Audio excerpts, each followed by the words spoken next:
আমি একটু আমাদের প্রতিনিধি অয়নের কাছে শুরুতে যাব, কারণ এনআরএসে এখন গ্রিভান্সেলের বৈঠক চলছে। এখনো পর্যন্ত কোন কোন হাসপাতালের সঙ্গে গ্রিভান্সেল বৈঠক করেছে বা করবে, কোন কোন বিষয় এখনো পর্যন্ত উঠে এলো, কোন অভাব অভিযোগ, অয়নের কাছ থেকে জানবো খুব সংক্ষেপে। অয়ন,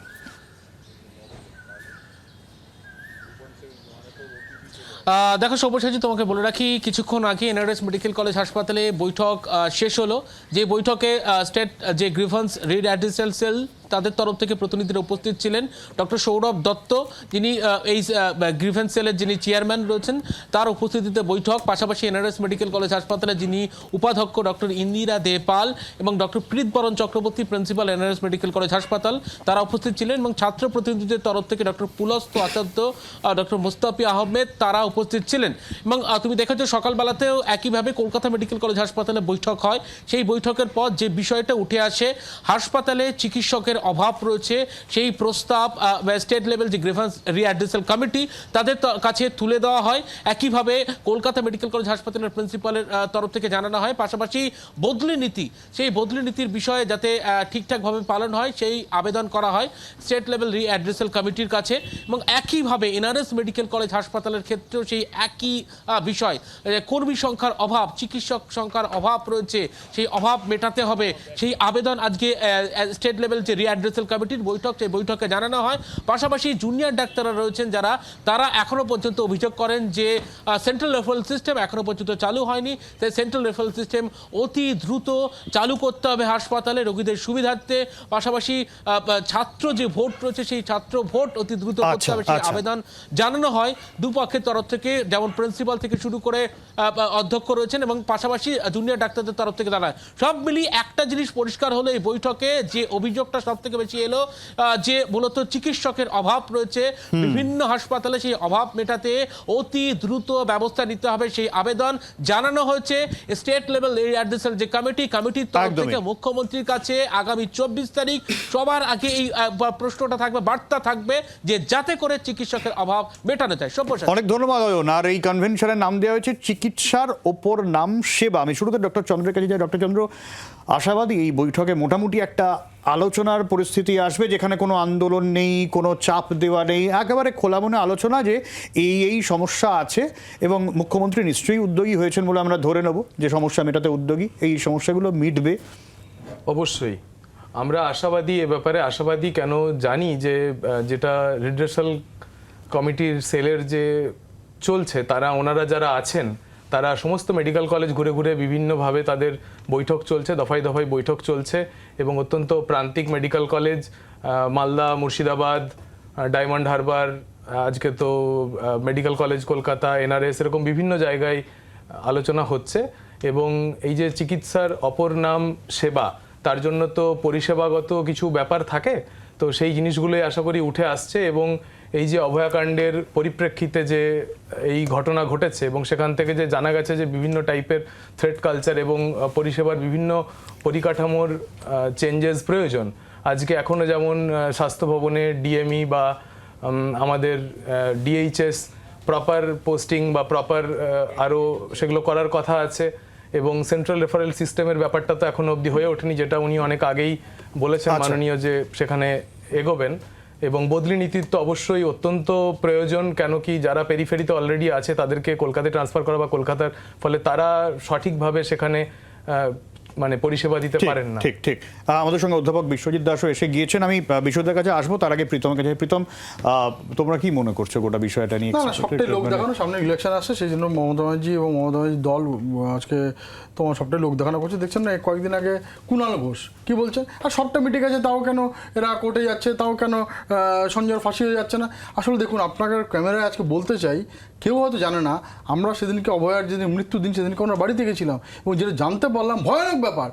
এরা বলছে যে তদন্ত শেষ হয়ে গেছে, অথচ আজ অব্দি ডেথ সার্টিফিকেট অভয়া পায়নি, অভয়ার মা বাবা পায়নি। ওই ডেথ সার্টিফিকেটের জন্য অন্যায় ঘুরে বেড়াচ্ছে। আর পশ্চিমবঙ্গ সরকার ততটাই ব্যর্থ সরকার, অভদ্র সরকার আর অমানবিক সরকার, যে আজ অব্দি একটা ডেথ সার্টিফিকেট দিতে পারেনি। তার কারণ হচ্ছে তদন্ত চলছে। তো সুতরাং এরা উঠে পড়ে লেগেছে যে যেভাবেই হোক এই সঞ্জয়ের ফাঁসি হয়ে যাক। আমরা তো মনে করছি কোনদিন না সঞ্জয়ের জেলে এরা মেরে না দেয়। আর আসছি চিকিৎসা পরিষেবায়।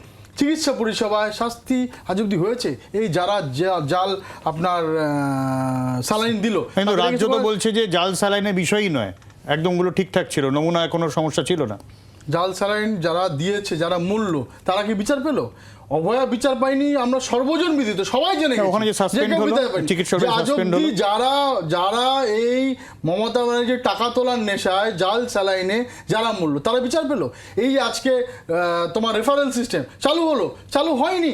যা বলেন উনি সেটা কোনোটাই করো না, সবটা কেমোফ্লেজ, শুধু ভোটের জন্য ক্যামেরার সামনে দাঁড়িয়ে এখন এগুলো নাটক করবেন। যেরকম প্রথম দিন লাইভ করেন, এখন আর ভোট কোথায়? ভোট তো দেরি আছে, না, সবটাই ভোট আসছে ভাই, ভোট আসছে। উনি ভোটের অঙ্ক কিচ্ছু বোঝেন না। যদি বুঝতেন অভয়ার প্রাণ যেত না, যদি বুঝতেন আজকে বলতো না যে আজকে ওনার যে একজন যে কুঘোষ যিনি আছেন, তিনি বলতেন না যে আজকে তদন্ত শেষ, ও তদন্ত শেষ, অথচ দেশ সার্টিফিকেট আচ্ছা। দেওয়া হলো না পশ্চিমবঙ্গ সরকারের থেকে।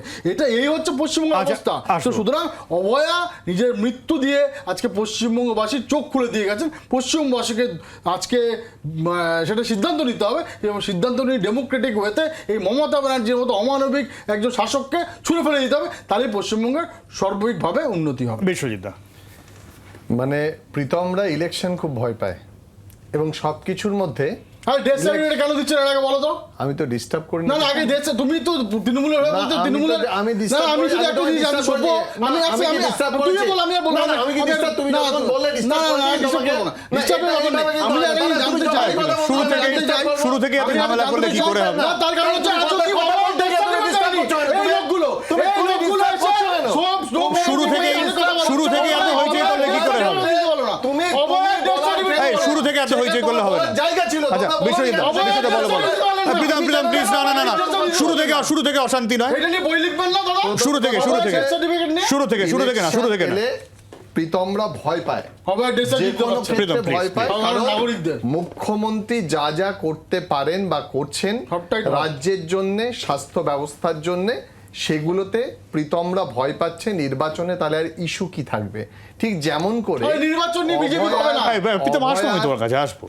অভয়ার এই মৃত্যুতে সরকার এবং এই রাজ্যের মানুষ সবাই এই ঘটনার নিন্দা করেছে, বিচার চেয়েছে। Just this. প্রীতমরাও চেয়েছে, কিন্তু প্রীতমরা প্রথমেই বলেছিল দফা 1 দাবি 1 মমতা ব্যানার্জির পদত্যাগ। এখনো তাই বলছি। এই নিয়ে রাজনীতি শুরু করে এবং তার প্রতিক্রিয়াতে কি পেল? বামেরা যখন এই আন্দোলন সংগঠিত করছে, একদম আড়াল থেকে বামেরা এটা চালাচ্ছে, প্রীতমদের কিন্তু গ্রহণ করলো না। ওই আন্দোলনে আরে, গো ব্যাক দেশের স্লোগান কথা দিল। দাদা। সুতরাং এখান থেকে প্রীতমরা বাইরে চলে গেল আন্দোলনটা থেকে, দেশ তার থেকে certificate কোনো কেন দিলেন না পলিটিক্যাল এখনো অবধি? ডিভিডেন্ড আজকের দিনে আন্দোলন দাঁড়িয়ে বাইরে চলে গেছে না, এই ভেতরে আছে, আমরা জানি অভয়াকে সেটা। নিয়ে তারা রাজনীতি করছে এবং শুধু রাজনীতি করছে না, রাজনৈতিকভাবে বিষয়টা তো বিচারের বিষয়, যেখানে সিবিআই তারা certificate কেন তদন্ত দিলেন না? করেছে, তারা বিচার করছে, তাহলে তাদের প্রশ্ন তো সিবিআই এর কাছে, ডেথ সার্টিফিকেট কোথায়? আজকে চ্যানেলে এসে প্রীতমরা বাজার গরম করছে, মানুষকে ভুল বোঝাচ্ছে। আরেকটা জিনিস বারবার কুণাল ঘোষের কথা বলছেন, কুণাল ঘোষ তো দলের কথা বলছেন, তাহলে প্রীতমরা রাজনৈতিকভাবে বিষয়টা দেখছে, মানবিকভাবে দেখছে না। এই ঘটনা মানবিকভাবে দেখতে হবে এবং স্বাস্থ্য ব্যবস্থার ক্ষেত্রে শেষ পর্যন্ত চিকিৎসকরা যে দাবি করেছিলেন, মমতা বন্দ্যোপাধ্যায় লাইভ স্ট্রিমিং করেছেন এবং পরবর্তীকালে তাদের সঙ্গে দেখা করবেন, কি কি ক্ষেত্রে তার তো সীমাবদ্ধতা থাকতেই পারে, সেই সীমাবদ্ধতা তিনি মেনে নেননি এমন তো নয়। কিভাবে সেখান থেকে বেরোনো যায়, সঠিক এবং সদর্থক কাজ করা যায়, সেই চেষ্টা করছেন। আর জাল স্যালাইনের কথা বলছেন, যে ডক্টর দায়িত্বে ছিলেন তিনি সেদিন অপারেশনের সময় ছিলেন না। জাল স্যালাইন হলে শুধু 2 জন পেশেন্ট কেন মারা যাবে? এত চারিদিকে যে স্যালাইন চলছে তাহলে তো সবাই মারা যাবে। আর যদি জাল স্যালাইন এনে কোনোভাবে পেশেন্ট বা রোগীরা মারা যায়, তাহলে যারা জাল স্যালাইন দিচ্ছে তাদের বিরুদ্ধে ব্যবস্থা নেবে, সেই আইন দেশে আছে। শুধু রাজনীতির কথা বললে হবে না আচ্ছা। প্রীতম, দেশের কথা, মানুষের কথা ভাবতে হবে। শুধু এই একটা মৃত্যু নিয়ে রাজনীতি করলে হবে না, আমি মানুষ এই জায়গা ভুল থেকে বুঝবে। এই জায়গাতে প্রীতম, আমি যেটা বলতে চাইছি যে এই যে একটা আলোচনার পরিবেশ তৈরি হচ্ছে, এটা তো ভালো। মানে আমি বলছি আজকে যে গ্রিভান্সেল হাসপাতালে ঘুরে ঘুরে কোথায় কি সমস্যা আছে সেগুলো লিপিবদ্ধ করে তো অন্তত মুখ্যমন্ত্রীর সামনে দেখানো হবে তুমি দেখো যে না। এখানে বদলি নীতিতে সমস্যা, বুঝেছি। এই যে রেফারেল সিস্টেম নিয়ে কথা বলেছিলেন সেটা এখনো কেন হলো না, এই অভিযোগগুলো নিয়ে তো তারা সামনে বসবে, এটা তো সদর্থকভাবে দেখবে। 3-4 মাস ধরে ডাক্তাররা আন্দোলন করে তো বারবার এই কথাটাই বলেছেন, এবং মমতা ব্যানার্জি যেটা লাইভ স্ট্রিমিং করে সবাইকে দেখালেন যে আমি সব বুঝলাম, সব করলাম। আবার ওখানেও ডাক্তারকে আমরা লাইভ স্ট্রিমিংয়ে দেখলাম যে প্রায় থ্রেটই দিয়ে দিলেন, তারপর ছোটবেলা তো বাদবাকি দেবেন। তারপর কি দেখলাম আর একটা ডাক্তার ইউনিয়ন করে দিলেন, আবার একটা ডাক্তারদের জুনিয়র ডাক্তারদের মধ্যে একটা করে দিলেন। তারপর আবার কে কত সে তো টাকা কালকে তুলেছে- আবার আরজি করে ইউনিয়নের আচ্ছা, পোস্টার ছেঁড়া আচ্ছা, হয়েছে। হ্যাঁ, কে কত টাকা তুলেছে সেটা নিয়ে বিচার করতে চলে এলেন, অথচ ওনার কাছে পুলিশ আছে, উনি সেটাকে তদন্ত করছেন না, অথচ ওনার সকল মুখপাত্ররা এসে এই কথা বলছে। আমাদের কথা হচ্ছে আজকে মমতা ব্যানার্জি স্বাস্থ্যমন্ত্রী, মমতা ব্যানার্জি পুলিশ মন্ত্রী, ওনার স্বাস্থ্য দপ্তরও ফেলিয়ার, পুলিশ দপ্তর ফেলিয়ার। তা আমরা কি চাইবো? মমতা ব্যানার্জিকে লালিপপ খাওয়াবো নাকি? আমরা চাইবো যে মমতা ব্যানার্জি গ্যারেন্টি নিন এবং সেটার রেসপন্সিবিলিটি নিন এবং তার পদত্যাগ করুন। তার কারণ হচ্ছে ওনার প্রিমাইসেসে ওনার ডাক্তার যখন উনি সন্দীপ ঘোষ সম্বন্ধে নানা রকমভাবে তথ্য পেয়েছেন, উনি বিদেশে গিয়েও জেল খেটে এসেছেন, তারপর ওনাকে লোকে কি করে, ডিমোশন করে, ওনাকে প্রমোশন দিয়ে দিলেন। ওই ঘটনা যখন চলছে ওনাকে প্রমোশন দিয়ে আরেকটা হসপিটালে পাঠিয়ে দিলেন। এটা তো একটা একটা করেছে। সেই জন্যই মমতা ব্যানার্জির উপর সবাই, মমতা ব্যানার্জির নিজের ডিউটির ওপর সবাই সন্দেহ প্রকাশ করেছে, এবং আমরা চেয়েছি আজকে ওনার পদত্যাগ করা মানে তৃণমূল সরকার প্রয়োজন আচ্ছা। অন্য কেউ। কিন্তু কথাটা হচ্ছে আজকে মমতা ব্যানার্জি এই মিটিং খেলা খেলছেন, অথচ যে সেক্রেটারি, যে আপনার স্বরূপ নিগম সম্ভবত নাম ভদ্রলোকের, ওনার আমলে শুধু আমাদের একটা না, অভয়ের মৃত্যু আমাদের সবার চোখ খুলে দিয়েছে। এই আপনার রিহার্সাল, তারপর স্যালাইন কাণ্ড, তারপর তোমার রক্ত মাখা গ্লাভসের কাণ্ড, আচ্ছা। একটা হয়ে চলছে। আচ্ছা। আজ অব্দি ওনাকে কেন সরাচ্ছে না? কি কোন মধু আছেন, কত টাকা তুলে আচ্ছা, আমি আসবো। এটা তো মানে আজকে সর্বজন বিদিত, সবার চোখ খুলে গেছে। আচ্ছা, আমি ডক্টর চন্দ্র কাছে, ডক্টর চন্দ্র, এই যে সমস্যাগুলোর কথা উঠে আসছে আজকে, আপনি দীর্ঘদিন ধরে চিকিৎসক পেশায় রয়েছেন, এই সমস্যা কি শুধুমাত্র এই রাজ্যের বলে আপনার মনে হয়? অন্য রাজ্যের ব্যাপারে আমি এতটা বলতে পারবো না, তবে মানে এই যে চিকিৎসার আমি যে এখনো পর্যন্ত যে আলোচনা উঠে এলো, মোটামুটি গ্রিভান্সেল যে সমস্যাগুলো অয়ন যেরকম বলছিল যে চিকিৎসকের মৃত্যু হয়েছিল, তারপর মমতা ব্যানার্জি জানানো হয়েছে আপনার জাল স্যালাইনের লোকের মৃত্যু হয়েছে। আমি এবার আমি ডাক্তারবাবুর কাছে যাই, তারপর তোমার কাছে আসবো। এই রকমের চিকিৎসক কম, এই সমস্যাটা কি কম বেশি সব রাজ্যে রয়েছে, নাকি আমাদের রাজ্যে সমস্যাটা সব থেকে বেশি বলে আপনার মনে হয়? আমাদের রাজ্যে তো অনেকটাই আছে, অন্য রাজ্যেও নিশ্চয়ই থাকবে, সব জায়গাতেই আছে, কিন্তু এখানে তো অনেক দিন ধরে কোনো রকম রিক্রুটমেন্ট হয়নি, এবং অনেক জায়গায় মানে ডাক্তারদের অভাবে, মানে ডাক্তারের সংখ্যার অভাবে এবং চিকিৎসক ডাক্তারের অভাবে প্রপার পরিষেবা দেওয়া যাচ্ছে না। এবং এই যে বদলি নীতির কথা উঠছে, যারা ধরুন নর্থ বেঙ্গলে, কলকাতায় বাড়ি অথচ নর্থ বেঙ্গলে পোস্টিং, অথচ যিনি পুরুলিয়ায় হয়তো আছেন, পুরুলিয়ায় থাকতে চাইছেন, তাকে আবার এনআরএস মেডিকেল কলেজে ট্রান্সফার। তো এই জাতীয় ঘটনার ফলে তো প্রপার চিকিৎসা পাওয়া যাচ্ছে না, চিকিৎসা পরিষেবা দেওয়া যাচ্ছে না। আমাদের রাজ্যে খামতি আছে, এবং সেই রিলেটেডই তো তাই জন্যই তো আজকে স্টেট লেভেল গ্রিভান্স সেল যে তৈরি হয়েছে, বা পরিষেবাগত সমস্যা আছে বলেই তো হয়েছে। কিন্তু বিষয়টা সেলাইনের ব্যাপার যেটা উঠলো, সেখানে তো কর্ণাটকেও ওই মানে সংস্থার অনেকদিন আগেই এইবারে মুশকিল হচ্ছে ডক্টর চন্দ্র, রাজ্যের তরফে যখন রিপোর্ট দেওয়া হচ্ছে যে এই স্যালাইনে কোনো সমস্যা ছিল না, ডাক্তারদের তরফে বলা হচ্ছে যে না স্যালাইনের সমস্যা ছিল, রাজ্যের তরফে বলা হচ্ছে যে চিকিৎসকের গাফিলতি। সাধারণ মানুষ কার কথা বিশ্বাস করে? না, সেলাইনের একটু অসুবিধা তো ছিলই, সেটা তো আপনাদের টিভিতেই দেখানো হয়েছে বিভিন্নভাবে। চিকিৎসকদের গাফিলতি ছিল না, সেটা তদন্তে কি বেরিয়েছে আমি তদন্তে তো বেরিয়েছে বলে সাসপেন্ড হয়েছেন তারা, বাট আমার তো মনে হয় না সেটা যে সম্পূর্ণভাবে চিকিৎসকরা দায়ী। তাহলে বলুন, চিকিৎসকরা বলছেন তারা দায়ী নয়, রাজ্য বলছে চিকিৎসকরা দায়ী, মানে সাধারণ মানুষ কার কথা বিশ্বাস করবে? এটা খুব ডিফিকাল্ট যে আমাদের কোর্টে যেতে হবে, কোর্ট আবার সিবিআই তদন্ত দেবে, তারপর আবার উনি সিবিআই তে দোষ দেবেন, এই হচ্ছে ব্যাপার। আসলে কি বলুন তো, সরকারটা তো মমতা ব্যানার্জি তো সরকার চালাচ্ছেন, ওনাকে বাংলার জনগণ তো সরকারটা চালাচ্ছেন, না কোর্টকে দিয়েছেন না সিবিআই কে দিয়েছেন, পুরো সরকারটাই লাস্ট 7 বছর ধরে সিবিআই চালাচ্ছে, নাহলে কোর্ট চালাচ্ছে। কি হচ্ছে? মমতা ব্যানার্জি পদত্যাগ দিয়েছে, আর কোনো কারণ না। আমরা চাই না যে তৃণমূলকে চুরে ফেলে দিই এমনিতেই। আমি একাই সব বলে গেলে কি করে, আমি তোমার কথা ধরে বিশ্বজিৎদার কাছে আসি। বিশ্বজিৎ দা, যদি এরকম সমস্যাগুলো হয়ে থাকে, এই সমস্যা তো একদিনে তৈরি হয়নি, এটাও তো দেখতে হবে যে স্বাস্থ্য দপ্তর এই সমস্যাগুলো বেড়ে আজকে এমন জায়গায় গিয়েছে যে মুখ্যমন্ত্রীকে বৈঠক করতে হচ্ছে।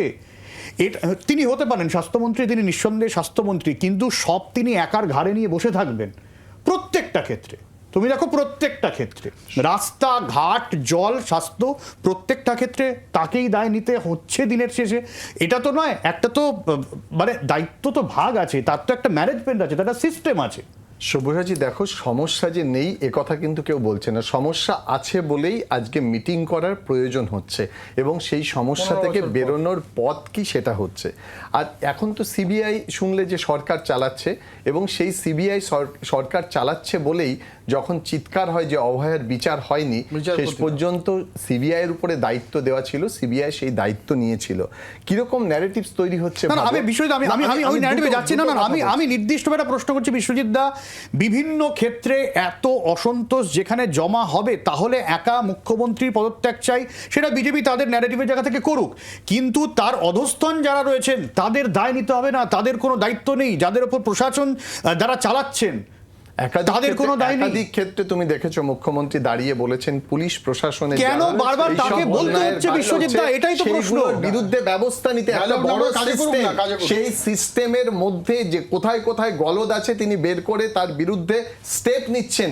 এটাকে তোমার বাহবা দিতে হবে যে ডাক্তারদের সমস্যাগুলো নিয়ে তিনি আলোচনা করছেন, গুরুত্ব দিচ্ছেন, তিনি সেটাকে গুরুত্বহীনভাবে ফেলে দেননি এবং সেই কারণেই আজকে আবার মিটিং এর কথা তিনি বলছেন। আর একটা জিনিস, যে ডাক্তাররা ইউনিয়ন করবে না, পৃথিবীর কোন দেশে আছে যে ডাক্তার একটা নতুন ইউনিয়ন করতে পারবে না? সেটা গণতন্ত্রের বিরোধী। এটা কি অন্য দেশ নাকি যেখানে ডেমোক্রেসি নেই, যেখানে একটা ইউনিয়ন করা যাবে না? আর একটা জিনিস বলো, সবাই বলছে সন্ধিয়ান মমতা ব্যানার্জি সম্পর্কে। কোথায় সন্ধিয়ান? সবাই তো মমতা ব্যানার্জির পক্ষে দাঁড়িয়ে কথা বলছে, কোথায় রাজনৈতিকভাবে বিরোধিতা করছে। দেখো, গঠনমূলক বিরোধিতার একটা মূল্য আছে।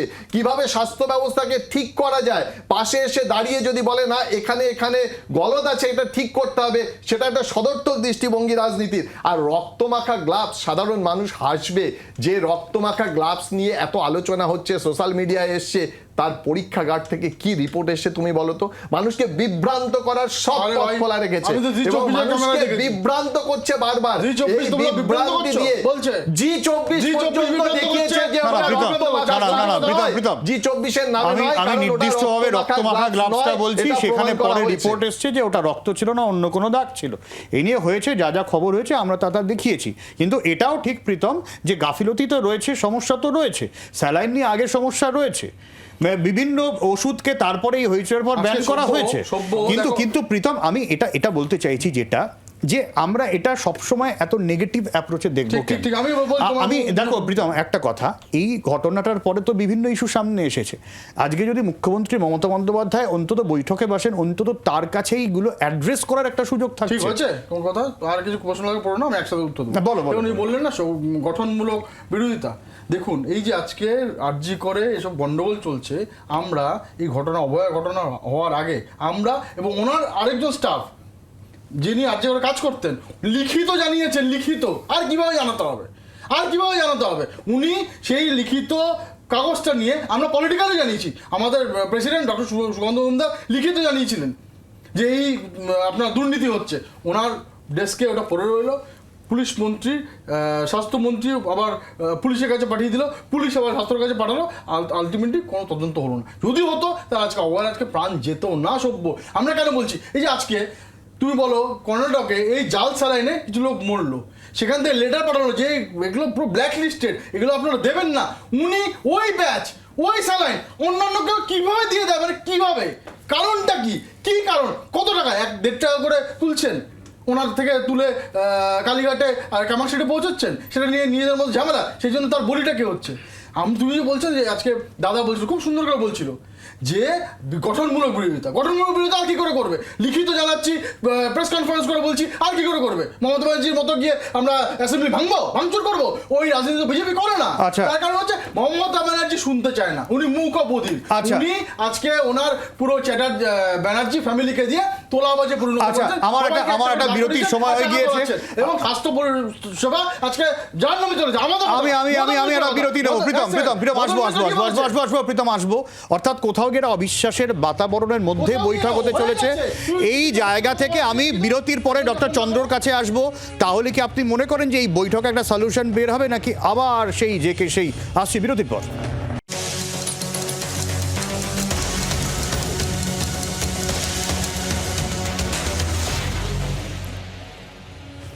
খুব সংক্ষেপে তাহলে এই অবিশ্বাসের আবহে এক্সপেকটেশন কি ডক্টর চন্দ্র, খুব সংক্ষেপে, আমি আসবো প্রীতম পরে।